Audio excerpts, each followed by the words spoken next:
Halloween and we're on our way to the fire festival, but it started raining and now it keeps getting harder and harder. I hope it stops or slows down. Samhuinn is Gaelic for Samhain, which is the OG Halloween. It's an ancient pagan festival that celebrates the harvest and the beginning of winter. And almost all of our current Halloween traditions stem from it. This footage is all from when we were living in Scotland, and therefore is from my older camera. That's why I couldn't film myself, and some of the shots aren't the best quality due to the darkness and constant changing light levels from all of the moving torches. It's one of the reasons I upgraded my camera as soon as I could and have way better quality videos now. Joe's wishing he wore a hat or had an umbrella because he's soaked. All of the participants made it fun for the audience by interacting with them while also staying in character. It's dangerous around here. Are you protected by that bit of rope? Does that offer adequate protection? Excellent. I'm coming around your side. It was getting crowded, so we were really glad we went early to get ourselves a good spot in front.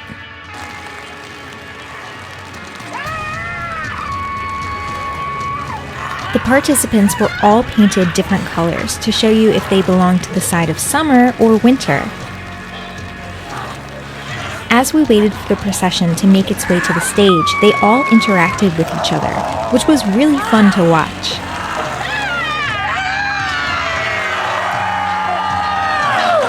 They gave him a mask and now he's happy.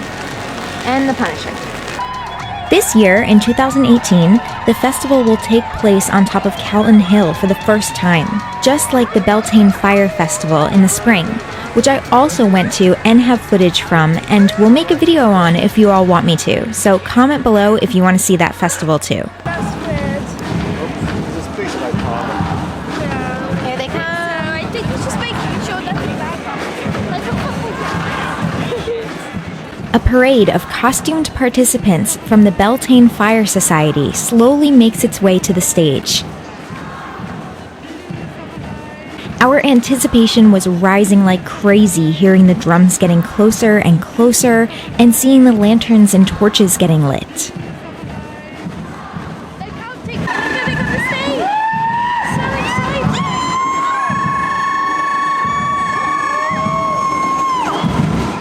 The guy in the antlers was the king of summer himself.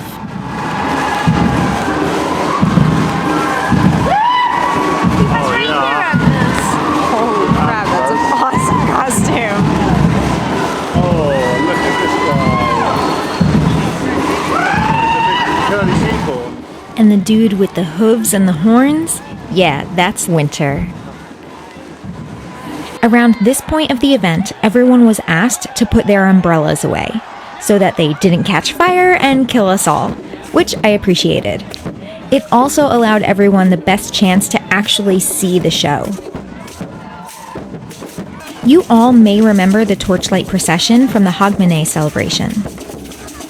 Many traditional Scottish events stem from pagan and Nordic traditions, which also seem to involve a lot of fire, and it's completely badass and I totally love it. Back in the day, the fires for these festivals were thought to have a protective and cleansing ability. Outside of cities, in parts of the Highlands, they celebrate with enormous bonfires. In Edinburgh, however, there was drumming, acrobatics, dancing, costumes, fire, and so much more. It was definitely a feast for the eyes, and worth standing in the rain for.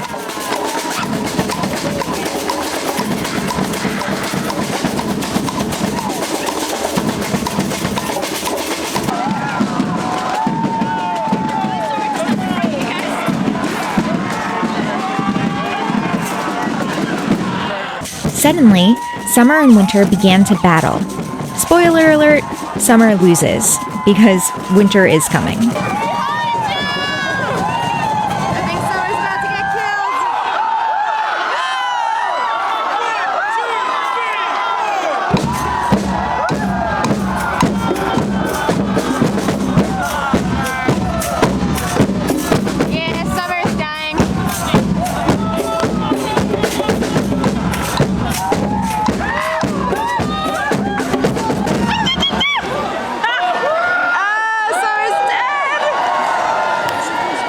On this night, it was believed that the veil between the land of the living and the land of the dead was at its thinnest, and this enabled spirits and fairies to enter our world and walk among us.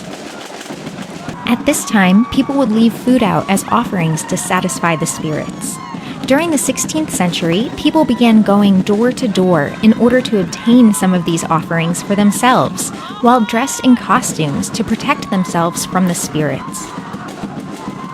If food wasn't provided, the costumed people would promise mischief. This resulted in what is known today as trick-or-treating. Turnips were carved into scary faces, lit up, and placed in windows to ward off evil spirits. These traditions came to America when immigrants from Scotland and Ireland did.